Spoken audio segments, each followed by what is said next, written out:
करड़ी सेना जाति संगठन सरकार के पाले हुए गुंडे हैं। और वहाँ मैं तो देखा तेल पिलाई हुई लाठी लेके आए थे। और सत्य बता रहा हूँ, तेल पिलाई हुई लाठी अगर पड़ती है बहुत दर्द होता है। सबको भी जैसे वो सवार हो जाते हैं वैसे हम लोगों को बहुजन बनना पड़ेगा। हमारे लोग डंडा झंडा उनका बुलंद करके उनको बाहुबली बना देते हैं, तो हम लोग जब 85% लोग स्वयं अपने लोगों को क्यों नहीं बाहुबली बना ले रहे। मैं कहना चाहता हूँ ये अभिनव सिंह जैसे लोग सरकार द्वारा पोषित गुंडे हैं। हर तरह से तैयार हैं।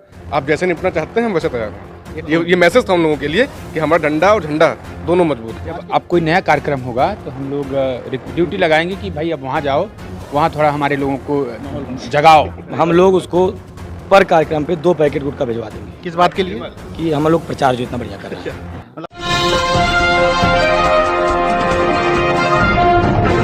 साथियों नमस्कार, मैं हूं नीरज पटेल और आप देख रहे हैं नेशनल जनमत।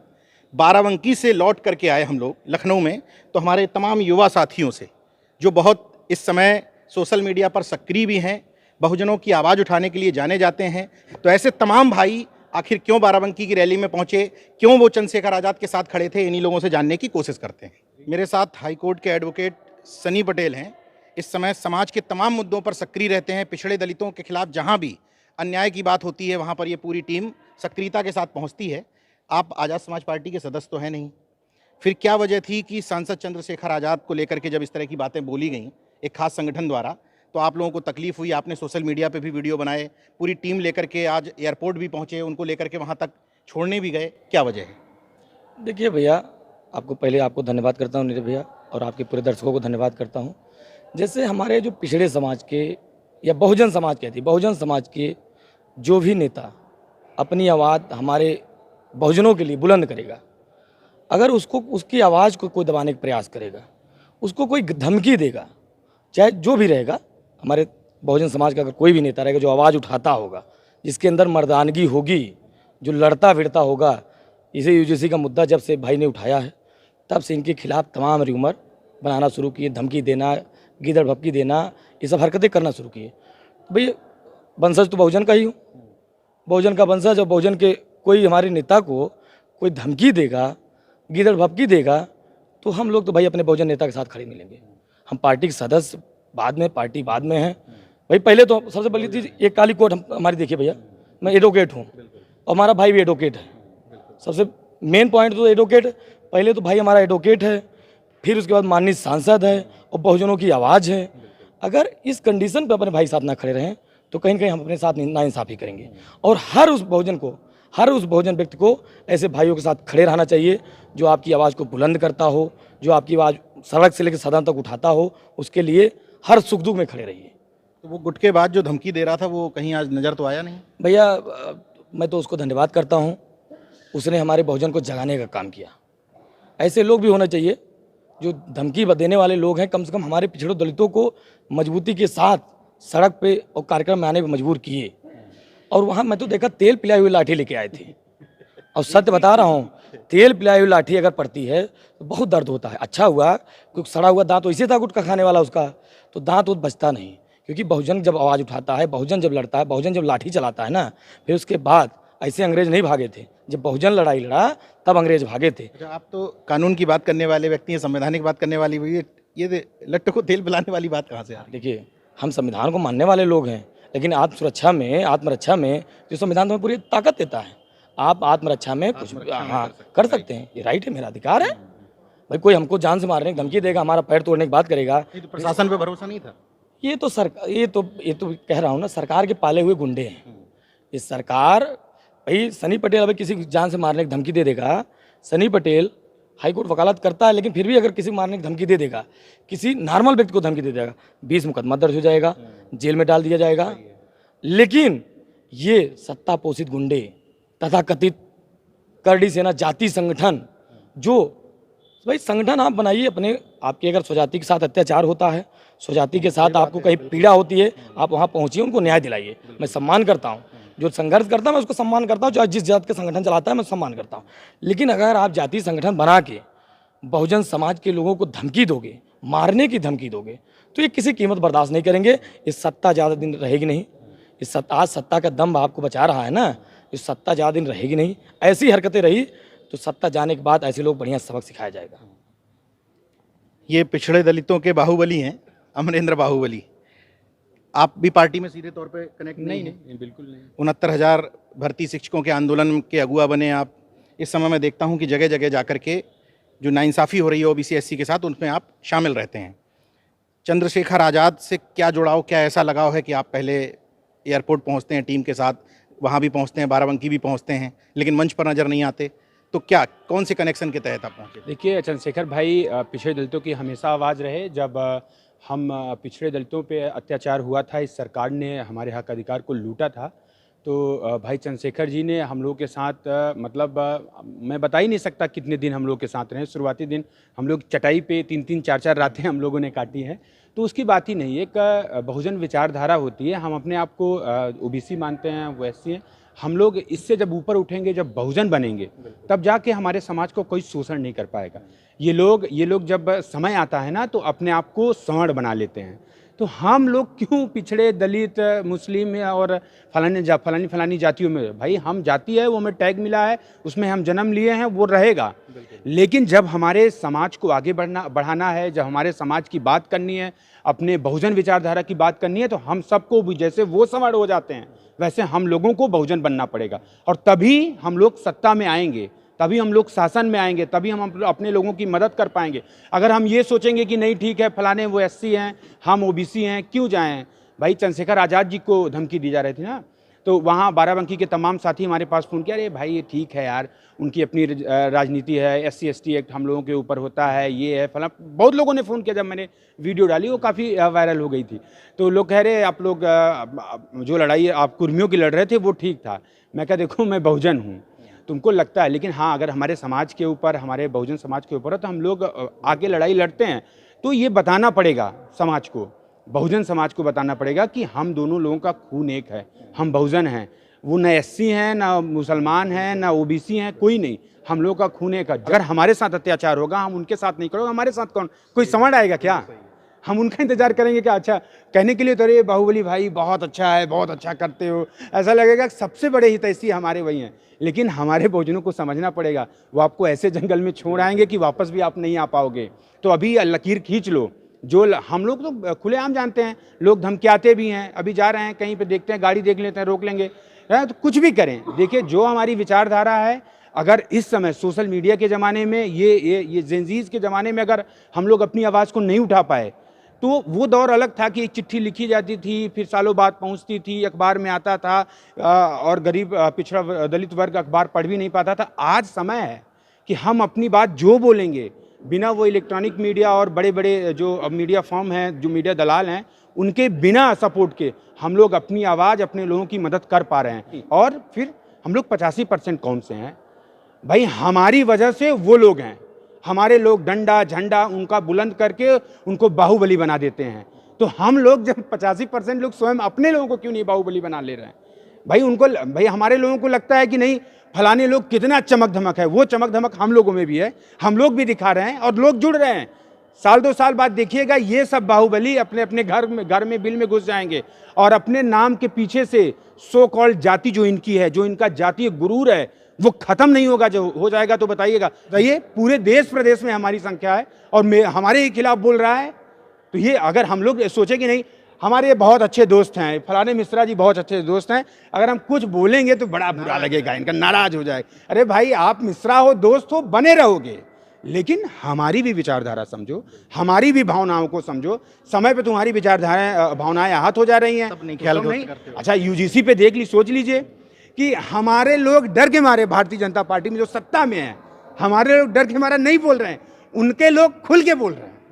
देखिए, तो ये अच्छा, उनके लोगों की भावनाएं 5% 10% लोगों की आहत हो रही है, और हमारे 85% जिनका भविष्य अंधकार में है। UGC से हो ना हो डजंट मैटर, लेकिन ये समझना पड़ेगा कि UGC क्या था, क्यों उनकी भावनाएं आहत हो गई, क्यों उनको परेशानी हो गई। हमारे भविष्य का सवाल था, हमारे लिए अस्तित्व बनाने की लड़ाई है, उनको अस्तित्व बचाने की लड़ाई है उनकी। इस वजह से UGC पे दर्द हो रहा है। और बड़े भाई चंद्रशेखर आज़ाद जी की बात है, उन्होंने हर मुद्दे पे, लोकसभा में तमाम सांसद हैं, हमारे भी जाति के हैं, सबके जाति के हैं, कोई नहीं बोलता। वहाँ हिंदू राष्ट्र का मामला चल गया तो उसी पे धरना दे रहे हैं। चंद्रशेखर भाई हर एक नियम कानून, हर एक शोषण जिस पे भी बात होती है, एक एक बंदा लिख करके पूरे देश की आवाज़ उठाता है। हम लोगों को भी लगता है कि नहीं कोई हमारी, हम तो कहते भी नहीं हैं कि 69,000 शिक्षक भर्ती की आवाज़ उठा दीजिए, फलाने वहाँ मर गया उनकी आवाज़ उठा दीजिए, कोई नहीं कहता।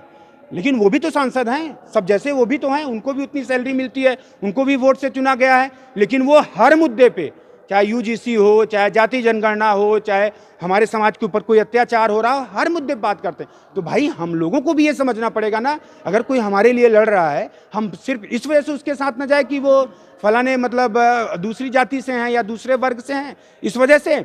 भैया हम लोग जानते हैं, हम लोग पढ़े लिखे लोग हैं, जब तक हम बहुजन इकट्ठा नहीं होंगे, हमारे लोग इकट्ठा नहीं होंगे, तब तक वो लोग हमें हमेशा कुचलते रहेंगे, हमारे मान सम्मान स्वाभिमान संविधान सबको कुचलते रहेंगे। बाबा साहब को बता देते हैं कि एक जाति के हैं, उनकी माँ बहन बेटियों को भी बाबा साहब ने इज्जत से रहना, उनको वोट करने का अधिकार, उनको खाने पीने जीने का अधिकार बाबा साहब ने दिया, सावित्रीबाई फुले ने दिया। ये सब कौन बताएगा उनको? हमको बताना पड़ेगा ये हमारे हैं, ये किसी जाति से हों। अगर ये बैकवर्ड दलित हैं, बहुजन समाज से हैं, तो ये हमारे हैं और ये बताना पड़ेगा। भाई लोगों को लगता है जैसे यूजीसी आया, उनको लगा कि नहीं हम तो आतंकवादी हो गए, पहले से मान लिए। क्यों मान लिए भाई? बाबा साहब ने संविधान बनाया तो आज हम लोग जिंदा है, नहीं तो ये फलाने आते आते मार के हमको चले जाते। और फिर ये हम कहते रहे बाबा साहब का संविधान ना होता तो ये हमको खुलेआम मारते, कोई जानता भी नहीं। वही यूजीसी, उनका डर यही है कि हम कुछ गलत करेंगे तो हमारे खिलाफ वो हो जाएगा। तो ये सारी चीज़ें हमको समझनी पड़ेगी। हमारे अधिकार के लिए कौन लड़ रहा है, हमारे लिए कौन लड़ रहा है, हमारे लिए कौन आगे आ रहा है। अर्पित पटेल, फतेहपुर से हो आप। मैं देखता हूं कि पार्टी, आज़ाद समाज पार्टी के जितने कार्यक्रम होते हैं, तमाम मंचों पे आप पहुंचते हैं, कार्यक्रमों में पहुंचते हैं, जबकि सीधे तौर पर अभी कोई पद नहीं है पार्टी में। तो क्या वजह है कि जब आपने आज़ाद समाज पार्टी और चंद्रशेखर आज़ाद में क्या ऐसा खास देखा कि उसके हर जगह सपोर्ट करने के लिए पहुंचते हैं? मैंने 3 नवंबर 2024 को एक बहुत बड़ा कार्यक्रम जनपद फतेहपुर में कराया था, सरदार पटेल जयंती पर। उस पर मैंने देखा कि यही एक ऐसा नेता है जो बहुजन समाज की बात कर रहा है। तब से मैं चंद्रशेखर भाई को पसंद करने लगा। इसके बाद 18 मंडल की रैली हुई, 6 जोन की रैली हुई, आज अंतिम जोन की रैली थी बाराबंकी में। ऐसी कोई रैली नहीं रही जो मैंने छोड़ी हो, और अपनी टीम के साथ पहुंचता था। अभी जो हाल ही में प्रकरण आया अभिनव सिंह का, तो मैं कहना चाहता हूं, ये अभिनव सिंह जैसे लोग सरकार द्वारा पोषित गुंडे हैं। इनकी रील सरकार के द्वारा भरी जा रही है, और वो चंद्रशेखर भाई के खिलाफ। क्यों? क्योंकि इस समय बहुजन समाज का जो जनाधार है वो चंद्रशेखर भाई के नेतृत्व में बढ़ रहा है, और वो जनाधार को कमज़ोर करने के लिए उन पर दिन पे दिन आरोप प्रत्यारोप लगाने का काम किया जा रहा है। तो मैं कहना चाहता हूँ बहुजन समाज से कि ऐसे लोगों को जवाब नहीं देना है, हमें अपना काम करना है।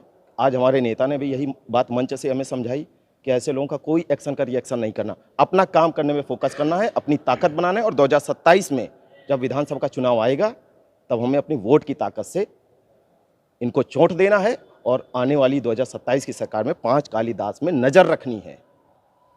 कुछ कह रहे हैं? जी भैया, एक बात मैं कहना चाह रहा हूँ।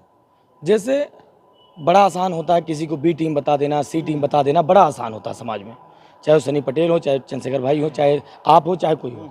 लेकिन मैं समाज से एक बात कहना चाहूँगा, क्या समाज के लिए संघर्ष करने वाला व्यक्ति बी टीम है, कि जो समाज के लिए, समाज के नाम पर मलाई खाने वाला व्यक्ति वो बी टीम है?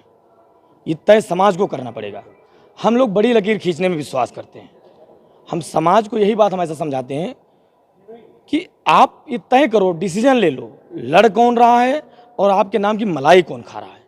मैं कुर्मी जात में पैदा हो गया, ये हमारी महानता नहीं है। मैं कुर्मी जात में पैदा हो गया, कुर्मी जात के लिए, बहुजन समाज के लिए मैं क्या कर पा रहा हूँ, ये हमारी महानता है। अगर मैं लड़ रहा हूँ तब हमारे साथ आप खड़े होइए। मैं पटेल हूँ इसलिए मेरे साथ मत खड़े होइए। मैं कभी नहीं चाहता हूँ कि आप मेरे पीछे खड़े हो जाइए। कृषक परिवार में पैदा हुए हैं, इतना सक्षम है कि कहीं भी रहेंगे भूखे नहीं मरेंगे, और भूखे नहीं मरेंगे तो समाज के लिए लड़ लेंगे, बहुजन समाज के लिए मजबूती के साथ लड़ेंगे। वही विचारधारा बड़े भाई, मैं आपसे ही प्रेरित होकर ये लड़ाई को शुरू किया हूँ। आपके माध्यम से जो चीज़ें जानकारी मिलती है उसके लिए भी लड़ता हूँ, और आपके साथ, और आपकी तपस्या देख के मैं तो देखता हूँ संघर्ष। भाई ऐसे आपके अंदर जो संघर्ष की क्षमता है, दूसरा कोई होता है जिस लेवल पे इसमें आपका चैनल ग्रोथ है, अब तो सत्ता की दलाली करता और अरबों रुपया कमाता, जिस लेवल पर आपका इसमें है चैनल। लेकिन आपके अंदर एक जुनून है, समाज के लिए कुछ करना है, समाज के लिए अलग कुछ करना है। और ये जब तक जिंदा है, जब तक सांसें हैं, ना सामंतवादियों से डरते हैं, ना आताताइयों से डरते हैं, न सरकार के पोषित गुंडे उससे डरते हैं। कि डर और नाम की चीज़ नहीं है। हम तो सरदार पटेल के शिवाजी के वंशज हैं। पर जो रियासत इकट्ठा कर दिया तो बाकी सब तुम्हारे लिए कीड़े मकोड़े हैं, बस इससे ज़्यादा कुछ नहीं समझते हैं। ये अवनीश वर्मा बाराबंकी से हैं। वैसे आप अभी पढ़ाई भी कर रहे हैं, तमाम तैयारी कर रहे हैं, लेकिन क्या इंटरेस्ट है आपका कि आप सामाजिक मंचों पे भी नजर आते हैं? एक मिनट, आपने अभी सवाल पूछा कि आप लोग तो संविधान को मानने वाले हैं, उसके बाद लाठी क्यों उठाए?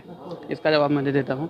तो ये सवाल हमसे नहीं, प्रशासन से बनता है कि हम लोग, ये प्रशासन का फेलियर है कि प्रशासन से सवाल ये बनता है कि आप लोगों के होते हुए जो लोग संविधान को मानते हैं, संविधान के रास्ते पर चलते हैं, अहिंसा के रास्ते पर चलते हैं, उन्हें मजबूर होकर लाठी क्यों उठाना पड़ा? पिछले 5-6 दिन से, लगभग एक हफ्ते से, एक व्यक्ति जिसका नाम वो मसाला खाने वाला और उल्टा सीधा जो भी है, मैं नाम नहीं जानता उसका, वो लगातार धमकियां दे रहा है, अभद्र भाषा का प्रयोग कर रहा है। कोई FIR नहीं, कोई फेसबुक की तरफ से कार्रवाई नहीं, कोई उसको जेल में नहीं। प्रशासन अपना काम करता तो हमें ये जरूरत नहीं हाँ, प्रशासन अगर अपना काम ठीक से किया होता आज के एक हफ्ते पहले, तो हमें ये ज़रूरत ना पड़ती। हमें कोई शौक नहीं है लाठी डंडा गोली बंदूक ये सब उठाने का। हम कलम को उठाने वाले लोग हैं और कलम से अपनी लड़ाई लड़ने वाले लोग हैं, लेकिन उसके बावजूद भी हमें प्रशासन की वजह से, ये प्रदेश का दुर्भाग्य है। मेरे साथ और एक युवा साथी आकाश वर्मा हैं। कल मैं देख रहा था, कुछ तस्वीरें सोशल मीडिया पर आ रही थी आपकी, लाठियां बांट रहे थे। लाठी क्या बल्कि बेसबॉल का एक तगड़ा सा डंडा, क्या वजह है? हमारे सांसद जी को धमकियां दी जा रही थी लगभग एक हफ्ते से, करणी सेना के माध्यम से। बाराबंकी का ही लड़का है एक, जो बराबर धमकियां दे रहा था कि अगर सांसद जी बाराबंकी आते हैं तो आएंगे अपने पैरों पर, लेकिन अपने पैरों पर जा नहीं पाएंगे। तो और प्रशासन की तरफ से बहुत लापरवाही हो रही थी। एक हफ्ते में कोई भी तरह का गिरफ्तारी नहीं, किसी तरह का कोई कुछ हुआ नहीं। तो हम लोगों ने सोचा कि अपने स्तर से हम लोग तैयारी करके चलते हैं, कार्यक्रम में किसी तरह की व्यवधान न उत्पन्न हो, इसलिए तैयारी अपनी तरफ से की है। वो लाठियां दे करके कुछ मैसेजिंग देने की कोशिश की जा रही है, बिल्कुल, हम तैयार हैं। बिल्कुल तैयार हैं, हर तरह से तैयार हैं। आप जैसे निपटना चाहते हैं हम वैसे तैयार हैं। एक फोटो झंडा और डंडे के साथ डाली। बिल्कुल, मैं डंडा और झंडा दोनों मजबूत हैं। ये मैसेज था हम लोगों के लिए कि हमारा डंडा और झंडा दोनों मजबूत हैं। आज के कार्यक्रम में ये सब नजर तो आए नहीं? नहीं, दूर दूर तक नजर नहीं है। तो सब स्टंट था क्या? क्या उन लोगों का? हाँ, वो बिल्कुल इंस्टेंट था। मतलब वो अपने आप को हाईलाइट करना चाह रहे थे भाई के नाम। ऐसा तो नहीं है कि इसको किराए पर रख लिया हो आप लोगों ने प्रचार प्रसार के लिए? नहीं नहीं, ऐसा कुछ नहीं, ऐसा कुछ नहीं। ड्यूटी हम लोग लगाएंगे। जब अब कोई नया कार्यक्रम होगा तो हम लोग रिक्वेस्ट करेंगे और ड्यूटी लगाएंगे। सॉरी, रिक्वेस्ट नहीं, ड्यूटी लगाएंगे कि भाई अब वहाँ जाओ, वहाँ थोड़ा हमारे लोगों को जगाओ। हाँ, जब रिएक्शन होगा तभी ज़्यादा माहौल बने। एक कार्यक्रम दो इतना बेचारा मेहनत कर रहा है, आप लोग खिलौना बना लिए? नहीं, वो तो भाई बहुत अच्छा व्यक्ति है। हम लोग उसको पर कार्यक्रम पे 2 पैकेट गुटखा भिजवा देंगे। किस बात के लिए? कि हम लोग प्रचार जो इतना बढ़िया कर रहे हैं। मतलब अगले कार्यक्रम में ड्यूटी लगा? हाँ, ड्यूटी हर कार्यक्रम में ड्यूटी, और हर मुद्दे पर जो बहुजनों का मुद्दा रहेगा उसके खिलाफ बोलेगा, उसके लिए उसको भाई पूरा एडवांटेज। मैं उनकी सेना से कहना चाहूँगा कि वो ऐसे व्यक्ति को आज के आज उसको बर्खास्त कर दें जो नहीं, जो उनका नाम मिट्टी में मिला दिया, जो उनका नाम ही नहीं है तो क्या मिट्टी में? नहीं, अरे करणी सेना का। चलो खैर, इस पूरी बातचीत या बाद में कुछ कटाक्ष जरूर हुए, लेकिन ये पॉजिटिव कटाक्ष है। मैं भी इस बात से सहमत हूँ कि अगर वास्तव में किसी शख्स के ये सब बयानों से, खैर बाद में मुझे पता था कि वो जैसा करवाया जाता है, फ़ोन करके खुद ही बुला लिया जाता है घर पे कि नज़रबंद कर लो, वो करवा लिया गया। खैर, अगर ये जिम्मेदारी दी जाती है और उस शख्स के माध्यम से प्रचार प्रसार हो रहा है, OBC SC की यूनिटी बढ़ रही, जिस तरह से मैंने सोशल मीडिया पे देखा, तमाम लोग जो इस पार्टी से जुड़े हुए नहीं, इन्हीं युवाओं में तमाम लोग ऐसे हैं जो पार्टी से जिनका कोई लेना देना नहीं है, लेकिन उस फीलिंग के तहत कि अगर तुम बहुजन समाज के किसी व्यक्ति को धमकी दोगे तो हम अपने नेता के साथ खड़े रहेंगे। मैं इस शुरुआत को बहुत पॉजिटिव तरीके से देखता हूँ, और जिस बहुजन के लिए, जैसे अभी हमारे भाइयों ने कहा, एक्चुअल में जिस बहुजन के लिए मैं लड़ाई लड़ रहा हूँ, यही वो बहुजन कॉन्सेप्ट है जिसको हम धरातल पर लाना चाहते हैं। बाकी देखते रहिए नेशनल जनमत, जागरूक और सजग बने रहिए। जय विज्ञान, जय संविधान, जय लोकतंत्र। धन्यवाद।